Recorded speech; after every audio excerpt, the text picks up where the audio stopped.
Bonjour et bienvenue dans cette nouvelle vidéo, ici le fan de Comia, et aujourd'hui on se retrouve pour l'épisode 3, c'est déjà l'épisode 3 des défis du TCG. Le principe, vous le connaissez si vous suivez la série depuis le début, sinon je vous renvoie à la première et surtout au défi numéro 1 et numéro 2. D'ailleurs le défi numéro 2 où on a réussi à enfin gagner un match, je vous renvoie à cette vidéo si vous voulez voir comment est-ce que j'ai réussi à gagner. Comme à chaque fois, désormais, je vous mets le tirage au sort que j'ai effectué de mon côté pour avoir, qui montre que je suis arrivé à ce deck. Donc si vous voulez regarder, n'hésitez pas à aller regarder. Et avant de commencer, comme d'habitude, je vous invite à vous abonner si ce n'est pas encore fait. Et n'hésitez pas à mettre un petit pouce sur cette vidéo. Donc pour le défi numéro 3, j'ai de plutôt grands espoirs qu'on arrive à atteindre quelques-uns des défis qui nous attendent. Je vous rappelle, les défis du TCG, je me suis inspiré de petits défis qui sont présents dans la boutique à Courtrai pour les habitués, les joueurs de la boutique. Alors Courtrai, c'est plutôt sympa, c'est pas très loin de chez moi, mais le problème c'est que c'est en zone flamande en Belgique, et donc il y a de fortes chances que je joue à chaque fois que j'y vais contre des joueurs néerlandophones. Donc pas toujours très agréable, c'est sûr que de devoir passer par l'anglais et si c'est parlé de l'autre côté, bah c'est pas très sympa. Donc bon, pas de chance de ce côté-là, mais c'est vrai que ça a l'air d'être assez animé du coup avec ces petits défis qu'il s'impose. Ce deck, il va être assez sympa et assez fun à jouer. Pourquoi? Eh bien parce qu'on a obtenu quand même pas mal d'outils, que ça soit dans les boosters ou au niveau donc des roues. Alors il y a quelques outils que je n'ai pas inclus puisqu'ils ne sont pas intéressants, notamment le super bonbon que j'ai réussi à avoir grâce à une des roues. Mais vous voyez, je ne l'ai pas inclus tout simplement parce que, eh bien, il n'y a pas de Pokémon qui peut en bénéficier, donc je ne l'ai pas inclus dans le deck. Les attaquants principaux ici, ça sera Bouffalante, donc en français c'est pas Bouffalante. Je ne sais plus. En tout cas, c'est le Pokémon de Flamme Blanche, pardon, on va y arriver. Je sais plus les noms en français. C'est quelque chose. Ça va me revenir. Et le petit Tocorico.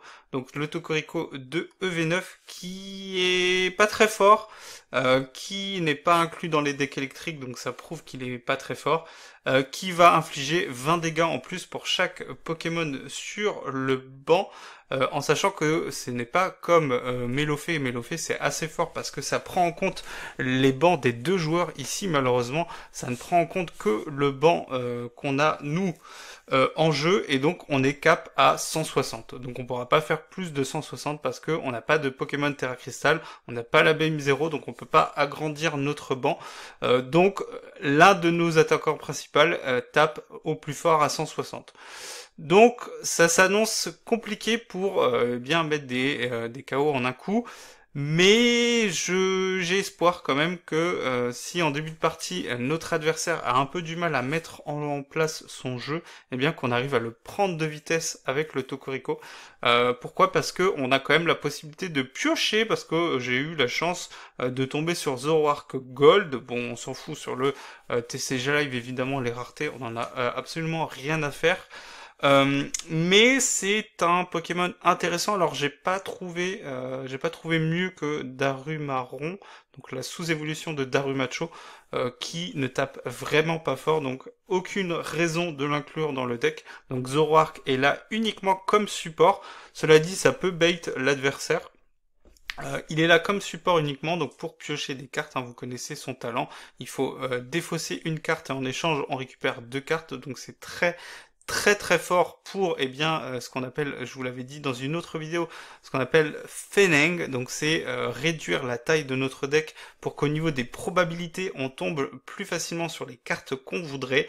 Et c'est le support le plus important ici dans ce deck. On a aussi la possibilité d'attaquer avec, en français c'est Dogrino. Bon, pas très fort, mais il a un talent qui permet de renvoyer le Pokémon actif sans que nous on puisse choisir le Pokémon qui est mis sur le poste actif. Bon, c'est un peu comme le repousse qui va revenir dans le TCG, qui avait déjà été édité dans d'anciennes séries, qui va arriver avec Mega 1. Donc c'est une possibilité, c'est un peu comme Hôte de Fer qu'on avait vu dans pas mal de decks sur la dernière rotation avant les Worlds, qui est un peu perdu en usage à nouveau, qui va sûrement revenir. Donc très intéressant. Après c'est une évolution, donc c'est sûr que ça demande de l'investissement en termes de place sur le banc et ainsi de suite. Mais encore une fois, comme on va vouloir remplir le banc avec Tokoriko, eh bien c'est pas trop grave. On a le Genesect avec le Ice Nullifier, donc la possibilité d'annuler l'usage de la carte Ace du côté de notre adversaire. Et on a pas mal d'outils qui vont nous permettre de le faire, que ça soit avec le sablier, ici c'est le bandeau vitalité je crois, et le bandeau de défi. Donc on a quand même de fortes chances, donc ça peut être un pari en début de partie, mais on n'a pas d'outils pour aller chercher les Pokémon à part le chariot précieux qu'on a fait tomber comme ace du deck, qui dans cette configuration est intéressant parce que avec 4 Pepper, on a quand même de fortes chances de l'avoir rapidement. Après, évidemment, c'est toujours pareil, s'il est dans les récompenses, on est un peu dans la merde. Mais cela dit, si on commence en deuxième, ce qu'on va vouloir faire évidemment pour aller chercher le chariot précieux, parce que sans ça, on n'a aucun outil. On n'a aucun objet pour aller chercher des Pokémon, donc on est très très dépendant. Alors d'habitude, les decks qui jouent le chariot précieux sont très dépendants du chariot précieux, mais nous, on n'a pas la possibilité d'aller chercher les Pokémon d'une autre façon. Pareil, les Pokémon X, on peut pas aller les chercher. Après, ce sont des Pokémon de base, donc le chariot précieux nous permet d'aller les chercher. Donc si jamais on a le chariot précieux, on va aller peut-être chercher 2-3 Zorua, un Genesect si on estime qu'on a la capacité de mettre un objet dessus rapidement, un Bouffalante et peut-être un Tokoriko. Après, la difficulté avec le Bouffalante, même si il tape à 200 contre les Pokémon X et qu'il a un talent qui lui permet d'avoir 250 PV en plus, enfin 30 PV en plus, donc du coup, c'est comme s'il avait 250 PV puisqu'il prend 30 dégâts en moins sur les attaques. Après, ça veut dire qu'il peut prendre peut-être plusieurs coups, mais au total, il pourra prendre jusqu'à 250 d'une seule attaque, sans être mis KO. Il a un coût d'attaque assez élevé et on n'a pas d'accélération d'énergie, je vous l'avais dit, c'est assez souvent le problème, à part éventuellement le sablier. Et cela dit, ça peut être une strat intéressante puisque Zoroark peut défausser des énergies, que ça soit obscure ou électrique. On est obligé d'inclure les deux pour pouvoir attaquer avec Tokoriko ou Dogrino, ou non en fait Sepiatop attaque pas vraiment, donc c'est plutôt pour attaquer soit avec Dogrino soit avec Tokoriko, donc pas possible de mettre un seul type d'énergie, donc c'est pour ça que j'ai inclus les deux. Donc on aura comme ça la possibilité avec le sablier de charger le Pokémon un peu plus vite, mais c'est clairement pas assez efficace. Morpeko en début de partie peut être intéressant parce qu'on va pouvoir défausser une carte de notre deck, hein, toujours pareil, et l'idée c'est d'avoir les cartes qu'on veut quand on en a besoin, donc ça c'est très fort, et il a aussi une attaque qui permet d'utiliser deux énergies qui sont dans la défausse et de les attacher à un Pokémon, donc ça peut être intéressant de charger un des deux Pokémon ici, donc que ce soit le Bouffalante ou le Tokoriko, avec Morpeko en cours de partie. Et ce qui est intéressant, c'est que, eh bien, il a un coup de retraite et il a un talent, donc il est assez versatile dans ce deck. Sepiatop, je l'ai inclus, on l'a eu sur 6.5 parce qu'on a la possibilité, eh bien, tout simplement de mettre une carte de notre adversaire dans son deck à nouveau. Donc ça peut être utile si jamais on sait qu'il a, par exemple, récupéré Boss et qu'on veut pas qu'il l'utilise au tour d'après. Ça peut être intéressant, c'est très situationnel, mais ça pourrait fonctionner. Après, comme assez souvent, ça peut aussi ne pas fonctionner. Au niveau des supporters, on a une ligne intéressante, mais on en a pris beaucoup par rapport à ce qu'on aurait besoin.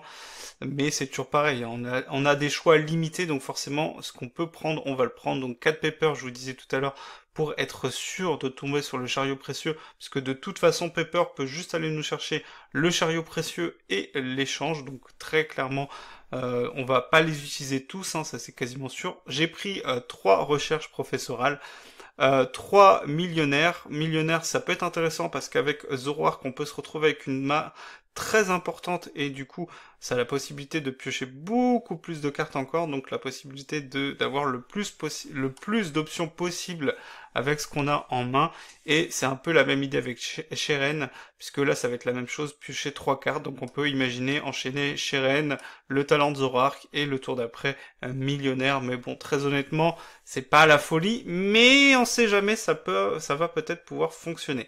J'ai pris en stade le château de N, c'était pas le stade qu'on avait récupéré naturellement. Je crois que le stade qu'on avait récupéré naturellement, ça devait être l'abîme 0. Enfin, quand je veux dire naturellement, c'est évidemment au tirage. Le stade de N qui est intéressant parce qu'on va pouvoir mettre Zoroark sur le poste actif et battre en retraite sans coup de retraite. Je rappelle un Zoroark dans ce deck qui est là juste pour le support. Donc c'est tout pour ce deck. On se retrouve juste après dans TCG Live comme d'habitude. Je ferai un peu aussi le point sur les défis. Dans le défi numéro 2, on a réussi le défi gagner un match sans Pokémon X. Donc on est à un défi sur 20. On en est très loin du compte, mais je vais regarder, et il n'est pas impossible qu'avec ce deck, donc celui-là, le numéro 3, on arrive à réussir un ou deux défis. Je pense à ceux avec les évolutions, parce qu'il n'est pas impossible qu'on fasse évoluer dans une partie qu'on arrive à gagner, ça serait l'idéal évidemment, 2 voire 3 Zorua, voire peut-être un ou deux. C'est la sous-évolution de Dogrino, c'est... Bon, je ne sais pas. Voilà, il faut vraiment que je... Normalement, c'est en français Limitless, mais là, c'est pas en français. Bon, c'est pas grave, on se dit à tout de suite sur TCG Live pour quelques matchs. Allez, on se retrouve sur TCG Live pour un match. J'ai un peu galéré, hein, le matchmaking qui a un peu du mal ce matin. Je m'entraînais avec mon deck Gardevoir et c'était pareil, un peu du mal à trouver des matchs. On va évidemment commencer en deuxième, comme je vous l'ai dit tout à l'heure, pour essayer d'avoir Pepper tour 1, pour essayer d'avoir du coup le chariot précieux dès le premier tour. Ça commence plutôt bien parce qu'on a bien Pepper et l'idéal maintenant ça serait évidemment d'avoir le chariot précieux qui n'est pas dans les récompenses. Au niveau des défis, j'en ai trouvé 2 qui peuvent correspondre. Après, dans les défis plus... Bon, bah ça sera pas sur ce match. On va relancer tout de suite. Merci à l'adversaire. Je ne compte pas ça comme une victoire évidemment.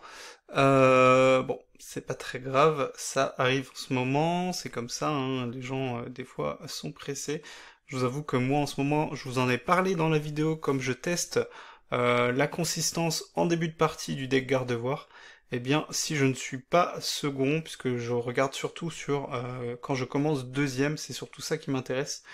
Eh bien, dès que je suis premier au niveau du toss, eh bien, j'abandonne parce que je regarde la réussite au niveau donc de mon début de partie quand je commence deuxième.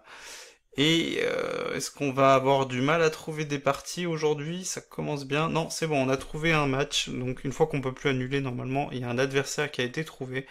Donc là, j'espère que l'adversaire ne veut pas abandonner tout de suite. Et du coup, oui, je vous disais, il y a 2 défis qui sont possibles. Après, dans les, on va dire dans les 8, 9, 10 premiers défis, ça sera jouable juste en faisant des decks comme ça, aléatoires. Pour le reste des défis, si on fait pas les decks consciencieusement, en y réfléchissant, ça sera beaucoup plus compliqué. Donc, comme je vous l'avais dit, on fait quelques défis comme ça avec des decks aléatoires, et puis au bout d'un moment, je pense que je me lancerai à fond dans la réussite des défis, et on les fera dans l'ordre, ne vous inquiétez pas. Mais en tout cas, donc on en a réussi un dans la dernière vidéo, c'était de gagner un match sans Pokémon X, donc ça c'est déjà fait. Donc c'est pas un défi qu'on essaiera d'atteindre. Après de toute façon c'est pas très difficile à réussir. On commence deuxième, ça c'est plutôt bien. Et les 2 autres défis, c'est donc aujourd'hui c'est 3 outils différents à utiliser. Et vous l'avez vu, on en a 3 différents dans le deck. Donc il suffira d'utiliser les 3. On a le chariot précieux en début de partie, ça c'est très très bon. Et le deuxième, c'est faire évoluer 3 Pokémon différents. Et en face de nous, c'est un deck un peu obscur, hein, je vous avoue que ça ne me dit rien. Je sais que Fortress X, il a la capacité de exploser, si je dis pas de bêtises, et que c'est un de ses moves. C'est ça, une fois pendant votre tour, vous pouvez chercher dans votre deck jusqu'à... Si vous cherchez dans votre... Ok. Bon, c'est vraiment nul, hein, c'est bien pour ça qu'on le voit jamais. Mais bon, on va voir si notre adversaire arrive à manipuler le deck. Je sais pas si vous entendez, mais il y a mon voisin qui a décidé de faire du bruit. Je vérifierai après si ça s'entend au niveau de la vidéo. Donc, ce qui est plutôt pas mal là, c'est qu'on va commencer avec le chariot précieux. On va pas mettre le Sépiatop sur le banc, pour l'instant on n'en a pas besoin. Et notre adversaire qui commence bien avec pomme de pique, évidemment, pour pouvoir utiliser le talent de forteresse. Mais du coup, est-ce que ça me donne 2 récompenses? C'est ça que je ne comprends pas. Ok, bon. Bon, c'est c'est un peu cryptique, hein. C'est Frison, voilà, j'arrivais pas à trouver le nom, c'est Frison. On va mettre qu'un Frison et on va mettre un Tokorico et le reste on va mettre que des Zorua. Si on peut. Est-ce qu'on a un outil? On pourrait déjà mettre. Oui, on peut déjà. Est-ce que ça vaut le coup de bloquer un emplacement sur le banc? Finalement, c'est peut-être le frison que je regrette d'avoir mis. Bon, tant pis, c'est pas grave. Pour l'instant, on va faire ça. On va mettre le Tokorico. Le Grondog qui a un gros coup de retraite, mais c'est pas grave parce que on a échange. On peut utiliser millionnaire. De toute façon, on n'aura pas plus de cartes. Donc on va en piocher que 2, mais c'est déjà pas mal. On a donc ce qu'il faut, on peut commencer à préparer le Tokorico, et on va mettre le sablier sur le Genesect. Je sais pas du tout quel ace joue mon adversaire, mais en tout cas, du coup, il sera dans la capacité de l'utiliser. Ce qui est un peu embêtant, c'est qu'on n'a pas les Zoroark, et on n'a pas d'énergie électrique, donc on pourra pas encore attaquer au prochain tour. Mais c'est pas trop grave. Parce que bah, déjà on a bloqué l'utilisation de l'ace de notre adversaire. Dans un deck comme ça, je vois bien la boîte à secrets. Bon, on va voir. Après, il a la faiblesse, donc ça c'est bien. Il a pas trouvé le fortress. Donc là, si on trouve une énergie électrique, on a déjà gagné. Bon, on a déjà gagné. Je le compte pas comme une victoire parce que notre adversaire a brick. Donc ça sera pas la victoire. De toute façon, là, on aurait réussi aucun des défis. Donc c'est pas intéressant. Donc on va lancer une deuxième partie. Et là, cette fois-ci, on va essayer de réussir les défis qu'on peut atteindre avec ce deck. Bon, on va pas... Techniquement, c'est une victoire, mais c'est une victoire qui ne nous donne aucun défi. Si je dis pas de bêtises. Voilà. Je regarderai la liste, mais bon, quand la victoire est aussi rapide, de toute façon, j'ai pas envie de la compter. C'est trop facile sinon, parce que ça peut arriver très très très régulièrement. D'ailleurs, des deux côtés, hein, que ça soit moi-même ou mon adversaire, ça arrive régulièrement d'avoir un début de partie compliqué et pas possible de faire mieux avec les cartes qu'on a en main. Mais, je ne suis pas inquiet. On va essayer on va essayer de trouver un autre adversaire. Galère pas mal l'application ce matin, hein. Ouais. Allez, s'il te plaît. C'est bon? Ok, c'est bon. Allez, on retrouve un troisième match, hein. Le premier, l'adversaire n'a même pas regardé, je crois, sa main, puisqu'il a abandonné avant. Le deuxième qu'on vient de battre, bah, c'était un stomp, hein, parce que notre adversaire n'a pas pu trouver d'autres Pokémon de banc. On va essayer et on va espérer que ça sera mieux pour ce troisième match. Alors oui, évidemment, je lance en décontracté. Mais bon, en même temps, si je veux avoir une chance, c'est pas en classé où normalement les gens ont des decks, on va dire, plus ou moins compétitifs. Moi, pardon, excusez-moi, j'ai de la toux. Donc pour l'instant, on a eu plutôt pas mal de chance avec le chariot, hein, puisque la partie précédente, il était dans notre main de départ. Comme je vous l'avais dit, c'est soit ça, soit Pepper sur le tour 1. Donc notre adversaire qui nous laisse commencer en deuxième, donc ça c'est plutôt bien pour nous. Et on a encore une fois le chariot. Ça c'est plutôt pas mal. Je pense que je vais pas mettre Frison. C'est beaucoup plus intéressant de compter sur le Tokorico. Frison, en fait, je l'avais mis dans le deck. Mais je vous avoue que maintenant je suis pas très convaincu. On va pouvoir chip le Pikachu si mon adversaire ne bat pas en retraite. Ça c'est plutôt pas mal. On va faire l'effort, hein, de mettre 10 dégâts sur le Pikachu si jamais il ne bat pas en retraite, ce qui est quand même possible, hein, parce que c'est un deck Joltik Box, donc il a quand même la capacité d'aller chercher Latias. Il va surtout vouloir préparer le Miraidon. La planche de sauvetage, d'accord, le ballon est sorti. Brazegali X qui est cherché. Ouh, c'est... Ça fait beaucoup, hein. Ah, ça fait beaucoup. D'accord, donc en fait, Joltik Box existe et les gens pensent trouver mieux. Je comprends, je comprends. Non mais je comprends. Et 3 Pikachu. Bah oui, parce que un ça suffisait pas. Ok, donc l'idée c'est d'enchaîner les kills avec Pikachu avec le talent de Brazigali. Ok. Et ça marche jamais, j'imagine. Parce que bon, faut peut-être pas déconner quand même. Parce que il va chercher qu'une énergie, hein, le petit Brazigali. Donc bon, je sais pas trop comment l'adversaire fait. Mais bon, ça a l'air fort, hein. Ça a l'air fort, on va pas se plaindre. Donc on va chercher 3 Zorua comme à la partie précédente et le Tokorico.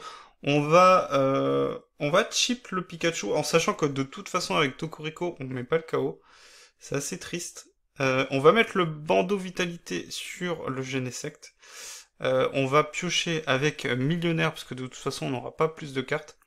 On a un autre millionnaire. Et est-ce que je bats en retraite? Non, je vais chip ce Pikachu. On va pas se priver. Il a sûrement le bonbon en main, c'est pour ça qu'il allait chercher précipitamment le Brazigali.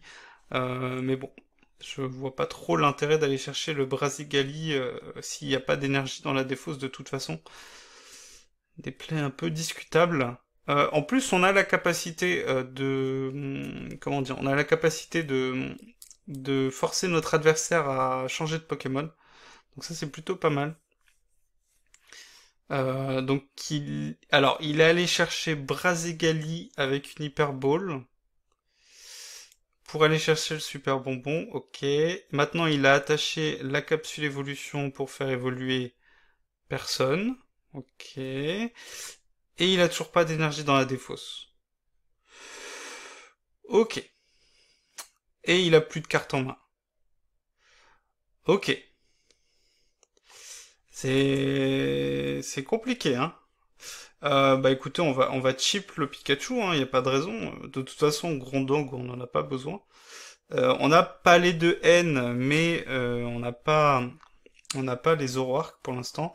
Donc on va juste attaquer, et au prochain tour, on pourra attaquer avec Tokorico, mais le problème, c'est qu'on fait pas encore le KO sur Pikachu, puisque avec Tokorico, on tape seulement à 160. Mais là, notre adversaire, il s'est mis dans une situation plus que délicate. Et du coup, maintenant, il a une énergie feu. Ça sert à rien. Ok. Puisque il peut pas battre en retraite. Ok. Non, mais je conçois, je conçois. Soit. On a le Zoroark, ça c'est plutôt pas mal. Donc, première évolution. On va garder échange parce que ça va nous permettre tout à l'heure de mettre Tokorico en partie. Et on va pouvoir attaquer avec la deuxième attaque de Gondog. Ça c'est plutôt pas mal. On a Dogrino, mais Dogrino, il a besoin de 3 énergies et je suis pas sûr qu'on fasse l'investissement. Donc on va plutôt utiliser l'énergie obscurité. Et là, il va falloir commencer à préparer un deuxième Tokorico. Donc il faudrait trouver le Tokorico. Cela dit, on peut quand même, on va battre en retraite le Grondog. Là maintenant, on met le KO sur Pikachu. Et on n'est pas vraiment inquiété parce que au mieux notre adversaire met le Brazigali. Mais bon, le Brazigali va pas l'aider beaucoup. Donc, ce qu'on va faire, c'est, alors, on peut aussi se faire, le Brazigali peut nous tuer en retour. Mais c'est pas très grave. On a le Grondog, donc on a la possibilité. Est-ce que c'est quand il est sur le poste actif? Ok. Non, on peut utiliser le talent à n'importe quel moment. D'accord, donc on va garder la possibilité. On n'a pas besoin... J'ai défaussé, j'avais échange, mais j'ai défaussé parce qu'on a les sabliers, hein, vous savez, je vous l'avais dit dans la vidéo. On va défausser Palais de haine, parce qu'a priori, on n'en aura pas besoin. Enfin, du moins pas tout de suite. On va utiliser Cheren parce que je vois pas vraiment quel objet on pourrait aller chercher. Je vous rappelle qu'avec Pepper, on peut pas aller chercher grand chose. On n'a pas de chance hein, sur les tirages là pour l'instant. On peut juste aller chercher échange et je sais plus c'est quoi l'autre. Euh, On va pouvoir utiliser le bandeau vitalité au cas où au prochain tour, en fonction de qui il va mettre. C'est vrai que le Brazegali va être dur à tuer, mais avec Dogrino, on a la capacité de ramener un autre Pokémon sur le poste actif. On ne le choisit pas, mais là, en plus, on chope 2 Zoroark dans les récompenses. C'est vrai que j'ai pas pensé à vérifier les récompenses. Bon, on est plutôt bien parti. Je sais pas trop ce qu'il fait notre adversaire, hein. Son deck est très très mal construit, évidemment. Je pense que vous l'avez compris maintenant. Ouais. C'est quoi, quatrième Pikachu? On en prend 3, on peut en prendre 4, hein. On peut en prendre 4, hein. Donc, avoir Brazegali, ne pas mettre d'énergie dans la défausse, et ne pas avoir Latias, enfin, ne pas avoir un moyen facile de battre en retraite. C'est quand même... Et il a le sablier. Ok, t'as le sablier, c'est très bien, mais tu n'as pas le moyen de battre en retraite. Donc c'est un peu compliqué. Donc Zoroark, mes petits Zoroark, viendez. On va mettre le bandeau vitalité sur le Tokorico. Le bandeau du défi, ça risque d'être compliqué de l'utiliser maintenant. Et du coup, on va utiliser Troc sur le Zoroark. En plus, ce qui est bien, c'est que maintenant, on va pouvoir utiliser Pepper pour aller chercher des cartes à défausser. Ok, c'est pas mal. On va mettre le sablier du pouvoir sur personne. On va utiliser un nouveau trade. Troc en français. On a des énergies sombres, obscures dans la défausse. On n'a pas besoin de 2 bandeaux du défi. Je crois qu'on en aura besoin d'aucun d'ailleurs. Ok, on a recherche. Recherche là, ça serait très agressif. On va peut-être utiliser Cheren ce tour-ci. D'ailleurs, je pense qu'on n'a même pas besoin de Pepper parce qu'il n'y a rien d'intéressant à aller chercher. Je rappelle qu'on n'a pas d'outils pour aller chercher des Pokémon. Mais là, millionnaire, c'est pas mal. Hein. Allez, ça nous permet de piocher beaucoup de cartes. Et du coup, le sablier, ok. Échange et une énergie électrique. D'accord. Bon, cela dit, on peut mettre le sablier sur le Dogrino avec une énergie électrique. Il a quand même une attaque utilisable. Et on va utiliser le talent de Dogrino. Voilà. Comme ça, notre adversaire est obligé de mettre un nouveau Pokémon sur le poste actif. Parce que Brazegali menace le Tokorico. Cela dit, Dogrino, il two-shot le Brazegali. Donc il met le Miraidon. Donc on peut attaquer le Miraidon. Est-ce qu'il y a encore des... Non, il n'y a pas besoin. Donc ce qui est bien, c'est qu'avec Dogrino, on peut l'obliger à faire tourner les Pokémon. Et au bout d'un moment, il aura plus de Pokémon full vie, que ce soit les Pikachu ou le Brazegali. Donc on a le Morpeko. On a le Morpeko qui peut encore servir. Ok, il a une énergie électrique. Donc on va mettre KO le Miraidon. On n'a pas de raison de réutiliser le talent. On va utiliser le talent de Zoroark. Donc c'est ce que je vous disais tout à l'heure. Un Zoroark c'est très très fort parce qu'on va se débarrasser des cartes dont on n'a plus besoin. Zoroark on n'en aura plus besoin. On récupère 2 énergies. On va pouvoir mettre une énergie sombre au Dogrino. Donc le Dogrino est prêt à attaquer au prochain tour, quasiment. On va retirer le deuxième Dogrino, on n'en a plus besoin. Maintenant, ce qu'on veut, c'est un Tokorico. Il nous faudrait le Tokorico. Ok, on va encore utiliser Troc. Et on va se débarrasser du palais de haine, on n'a pas besoin. On a trop de cartes, c'est une catastrophe. Et on n'a toujours pas le Tokorico. Ok, bon. Donc on va utiliser Cheren, il faut qu'on trouve le Tokorico. Peut-être qu'il a été dans les récompenses. On n'a pas beaucoup de moyens de vérifier nos récompenses. Donc on a le Tokorico, donc ça c'est bon. Donc maintenant, si notre Tokorico est Mikao, ce n'est pas grave. On a le deuxième. Et avec Dogrino, On a la possibilité de temporiser, d'attaquer avec Dogrino au prochain tour. Mais après, bah non, on aura le sablier pour charger le Tokorico. Donc c'est plutôt pas mal. Bon, je pense que là c'est quasiment sûr qu'on va gagner. Je sais pas trop ce qu'il a fait notre adversaire et le deck est vraiment mal construit. Donc là, on est plutôt bien parti. Cela dit, Tokorico qui a un coup de retraite de 0, c'est quand même assez sympa. C'est vrai qu'il peut pivoter comme ça, c'est plutôt cool. Bon, on pourrait attacher le bandeau du défi pour... Et c'est gagné, bon je vous l'avais dit. J'ai fait pas évoluer 3 Pokémon différents, seulement 2. Y a pas vraiment... Non, on pouvait pas faire évoluer 3 Pokémon différents. Et j'ai pas attaché un troisième outil. Alors j'aurais pu attacher le bandeau du défi, mais le bandeau du défi dans la partie était pas... il était pas intéressant, c'était vraiment juste pour retirer une carte. Donc je vais pas le compter, on va se dire que de toute façon, à un moment ou un autre, on jouera un deck où on jouera 3 outils qui dans la partie auront une utilité. Donc on va pas le compter, mais cela dit, c'est quand même plutôt sympa d'arriver à faire fonctionner le deck. Je vais pas lancer une autre partie parce que je veux pas que la vidéo soit trop longue. Donc ça sera tout pour cette vidéo, le Tokorico qui aura brillé. Il n'y avait même pas besoin du frison, en fait, j'aurais même pas dû l'inclure. Mais je m'étais dit que ça faisait un deuxième attaquant. Mais bon, au final, pas très utile. Je pense qu'on peut gagner encore quelques matchs en jouant contre des adversaires un peu moins aguerris, évidemment. Mais bon, c'est le principe de la vidéo. On fait des decks aléatoires. Évidemment qu'un deck aléatoire, même si vous êtes le meilleur joueur du monde, ça risque d'être compliqué contre un deck qui est très bien construit, qui est bien articulé, qui est bien piloté. Même si l'adversaire que vous affrontez n'est pas le meilleur joueur au monde.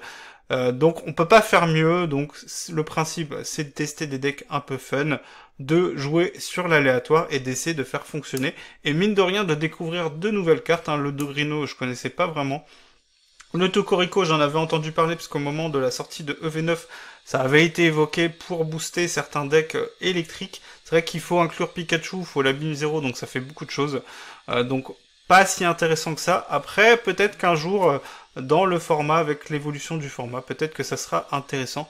En tout cas, c'est tout pour moi pour cette vidéo. On se dit à bientôt pour le défi numéro 4. J'ai déjà fait le tirage au sort. Ça risque d'être moins bien que cette fois-ci. Parce que là, faut avouer qu'avec Zoroark, on avait quand même la capacité de faire fonctionner le deck. Allez, à bientôt et merci d'avoir suivi jusqu'au bout. Ciao.